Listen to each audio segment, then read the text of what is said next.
नमस्कार दोस्तों। आज अपन बात करेंगे प्रावस्था साम्य की।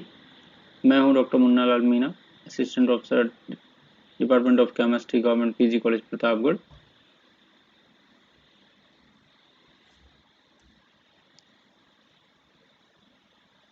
पहले हम बात करेंगे कुछ टर्म की जिन्हें समझना आवश्यक है। सबसे पहले अपन बात करेंगे तंत्र अथवा निकाय की, या सिस्टम किसे कहते हैं। तो ब्रह्मांड का वो भाग जो अध्ययन के लिए चुना गया हो और जो ब्रह्मांड के शेष भाग से किसी काल्पनिक अथवा वास्तविक परिसीमा द्वारा पृथक किया हुआ हो, तंत्र अथवा निकाय कहलाता है। निकाय दो प्रकार के होते हैं, एक समांगी निकाय और दूसरा है विषमांगी निकाय।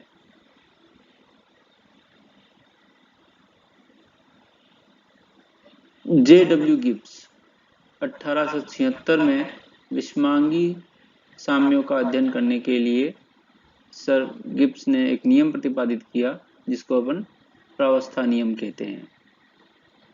प्रावस्था नियम क्या होता है, इसकी डेफिनेशन: एक विषमांगी तंत्र की साम्यावस्था में प्रावस्थाओं की संख्या तथा स्वतंत्रता की कोटियों का योग तंत्र में उपस्थित घटकों की संख्या धन 2 के बराबर होती है। तो गणितीय रूप में इसको अपन इस तरह से दिखा सकते हैं: F + P = C + 2 या F = C - P + 2। तो यहाँ पर F जो है वो स्वतंत्रता की कोटि को दर्शाता है, C निकाय में उपस्थित घटकों की संख्या एवं P निकाय में उपस्थित प्रावस्थाओं को दर्शाता है। इस नियम की सहायता से विषमांगी साम्य पर ताप, दाब तथा सांद्रता के परिवर्तन के प्रभाव को प्रदर्शित किया जा सकता है। प्रावस्था क्या होती है?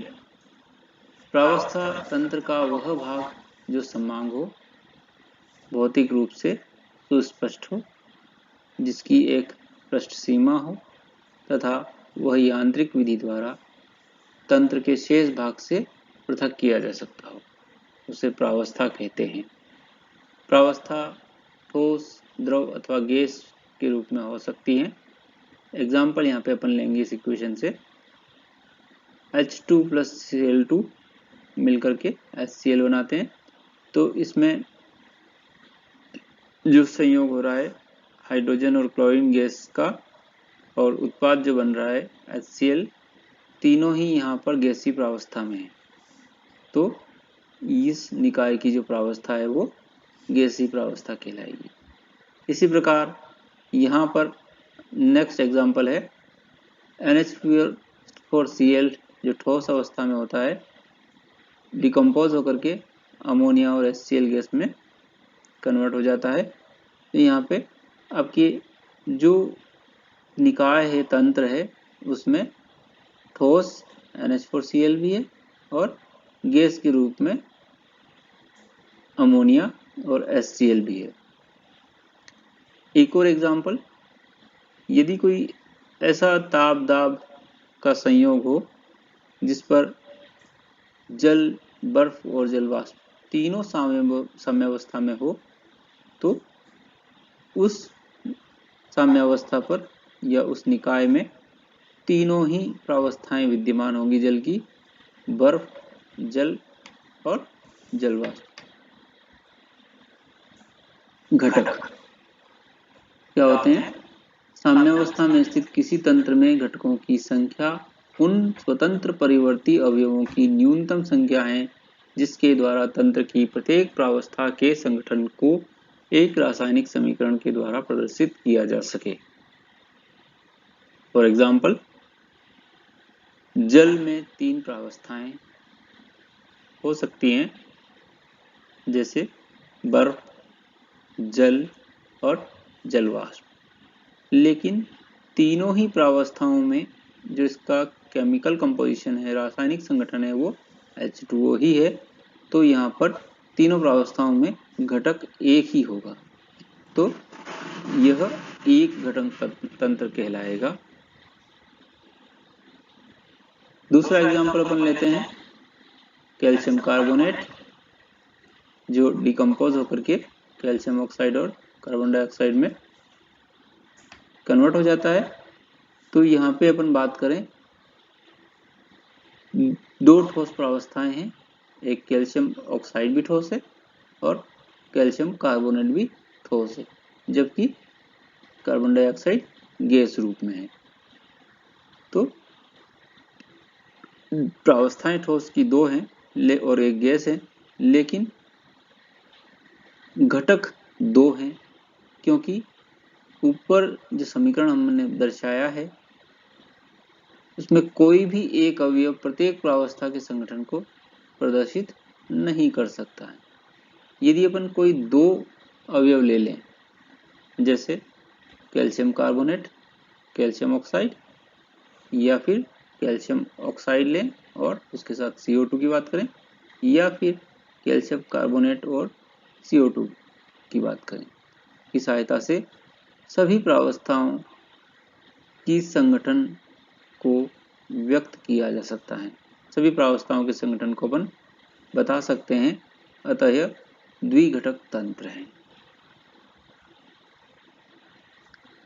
अब बात करते हैं अपन स्वतंत्रता की कोटि की, डिग्री ऑफ फ्रीडम। तो डिग्री ऑफ फ्रीडम क्या होता है? स्वतंत्र रूप से परिवर्तनशील कारकों जैसे ताप, दाब तथा सांद्रता आदि की वह कम से कम संख्या, जो भी आपके परिवर्तनशील कारक हैं उनकी कम से कम संख्या, जिनको स्वेच्छा से स्थिर रखने पर तंत्र की साम्यावस्था पूर्ण रूप से स्पष्ट वर्णित की जा सके, वह तंत्र की स्वतंत्रता की कोटि कहलाती है। या दूसरी परिभाषा जो है, परिवर्तनशील कारकों की वह अधिकतम संख्या जिन्हें प्रावस्थाओं को बिना परिवर्तित किए साथ साथ परिवर्तित किया जा सके, स्वतंत्रता की कोटि कहलाता है। जैसे एग्जाम्पल के लिए एक तंत्र की अपन बात करें जिसमें केवल हाइड्रोजन गैस हो। अब हाइड्रोजन गैस मान लीजिए किसी सिलेंडर में है, तो इसको पूरी तरह से परिभाषित करने के लिए हम क्या करते हैं, स्वेच्छा से कोई भी दो कारक जैसे ताप या दाब को अपन कांस्टेंट कर दें, स्थिर कर दें, तो ये तंत्र अपने आप में ही परिभाषित हो जाएगा, क्योंकि निश्चित ताप और दाब पर उसकी सांद्रता जो है वो अपने आप निश्चित हो जाएगी। अगर अपन किसी भी कंटेनर के में जिसमें हाइड्रोजन गैस भरी हो उसका ताप और दाब स्थिर कर दें, तो उसकी सांद्रता अपने आप निश्चित हो जाएगी, स्थिर हो जाएगी। अतः तंत्र की स्वतंत्रता की कोटि दो है, इसे द्विचर तंत्र कहते हैं। इसको अपन प्रावस्था नियम से इस प्रकार समझ सकते हैं। प्रावस्था नियम हमने बताया कि F = C - P+2 होता है, जहाँ पर F जो है आपकी स्वतंत्रता की कोटि है, C कंपोनेंट है उस सिस्टम में या निकाय में, और P उसमें उपस्थित प्रावस्थाओं की संख्या है। तो यहाँ पर जो अपन ने निकाय लिया है, सिस्टम लिया है, उसमें हाइड्रोजन गैस है, यानी कि जो आपका कंपोनेंट है वो केवल एक है, क्योंकि हाइड्रोजन ही है उसमें। दूसरा, क्योंकि हाइड्रोजन गैस रूप में है तो प्रावस्था भी एक ही है। तो इस C और P का मान यदि इसमें पर रख लेते हैं प्रावस्था नियम में, तो डिग्री ऑफ फ्रीडम इस निकाय के लिए अपने को मिल जाती है। तो देखिए F = 2 इस निकाय के लिए प्राप्त होता है। इसका मतलब जो अपन ने तंत्र लिया है जिसमें हाइड्रोजन गैस है, ये स्वतंत्रता की कोटि 2 होगी, इसलिए इसको अपन द्विचर तंत्र कहते हैं। दूसरा उदाहरण, यदि माना कि कोई ऐसा बंद पात्र हो जिसमें जल की कुछ मात्रा ली गई है, तो स्पष्ट है कि जल के ऊपर के भाग में कुछ मात्रा में जलवाष्प भी होगी। तो वहां पर दो इस तरह का साम्य होगा जिसमें जल और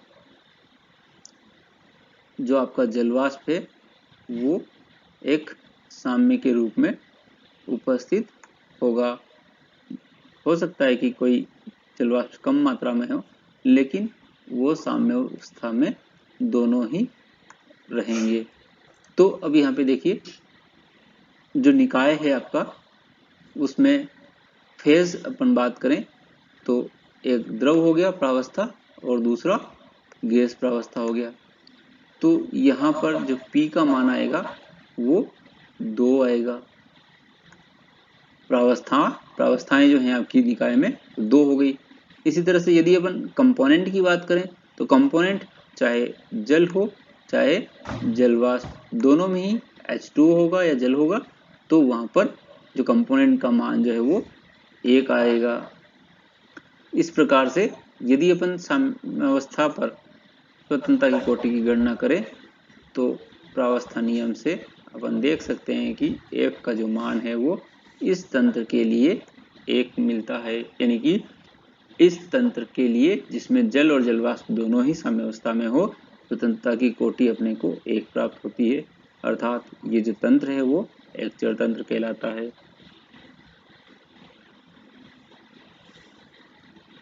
अब अपन बात करते हैं साम्य की। साम्य क्या होता है दोस्तों? तो आपने केमिकल रिएक्शंस के बारे में तो बात सुनी होगी कि कोई भी जो आपकी रिवर्सिबल रिएक्शंस हैं, उत्क्रमणीय अभिक्रियाएं हैं, उसमें एक साम्यावस्था स्थापित हो सकती है यदि फॉरवर्ड जो रिएक्शन है वो बराबर हो जाए बैकवर्ड रिएक्शन के, तो वहाँ पे एक साम्यावस्था आती है, वो रासायनिक साम्य होता है। लेकिन यहाँ पे केवल अपन साम्य की बात कर रहे हैं, इसलिए जो डेफिनेशन है वो किसी तंत्र में निश्चित शर्तों के अंतर्गत, कोई भी तंत्र हो उसमें जो कंडीशंस होंगी उन कंडीशंस के आधार पर सही साम्य को उपस्थित माना जा सकता है यदि वही स्थिति दोनों दिशाओं में किसी संभावित तरीके से प्राप्त की जा सके। यानी कि जो भी स्थिति है वो दोनों दिशाओं से अगर प्राप्त की जा सकती हो तो एक साम्य कहलाता है। जैसे एग्जाम्पल, यहाँ पर बर्फ और जल के बीच में कोई साम्य है तो बर्फ से जल भी प्राप्त हो सकता है और जल से बर्फ भी प्राप्त हो सकता है। तो यहाँ पे एक साम्य की बात कर सकते हैं, लेकिन इस साम्य के लिए कोई टेम्परेचर और प्रेशर अपने को निर्धारित करना पड़ेगा, जो कि एक निश्चित शर्तों के अंतर्गत आ जाता है। तो इस प्रकार का साम्य प्रावस्था साम्य भी कहलाता है यदि तंत्र एक वायुमंडलीय दाब पर हो तो उसका ताप 0 डिग्री सेंटीग्रेड ही होगा, चाहे साम्य स्थापित होने में आंशिक रूप से बर्फ पिघली हो अथवा आंशिक रूप से जल हिमीकृत हुआ हो। ऐसा साम्य जो किसी भी प्रारंभिक स्थिति से प्राप्त हो सकता हो सही साम्य कहलाता है, क्योंकि इस साम्य के लिए आप जानते हैं कि 0 डिग्री पर जो है बर्फ भी आपको मिल सकती है और 0 डिग्री पर सेंटीग्रेड पर आपका जल भी मिल सकता है, पानी।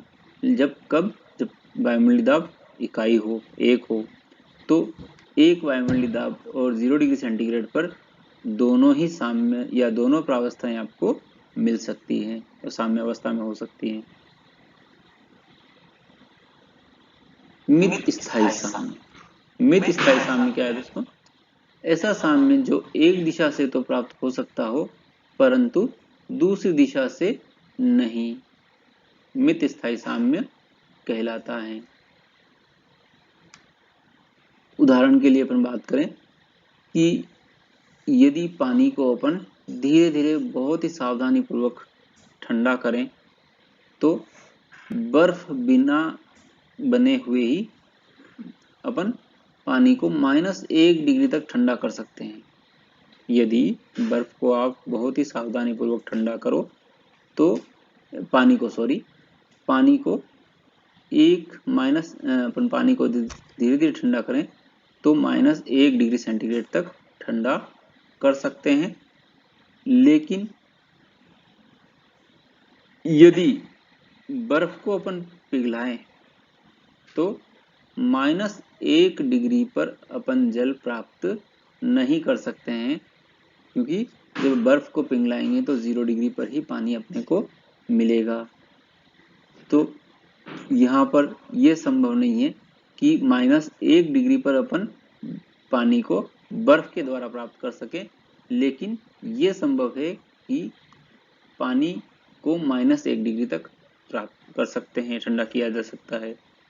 तो -1 डिग्री पर बर्फ एवं जल में साम्य तो हो सकता है, लेकिन वह साम्य एक सही साम्य नहीं होगा, क्योंकि इसे जल को ठंडा करके तो प्राप्त किया जा सकता है, लेकिन बर्फ को पिघलाकर प्राप्त नहीं किया जा सकता है। और यदि आपने पानी को ठंडा कर लिया -1 डिग्री तक, तो इसमें थोड़ा सा भी विचलन आ गया, थोड़ा सा भी इसको हिला दिया जाए, विलोडन कर दिया जाए, तो ये तुरंत ही बर्फ में कन्वर्ट हो जाएगा, परिवर्तित हो जाएगा। इसलिए ये साम्य जो है मित स्थायी साम्य कहलाता है। Thank you.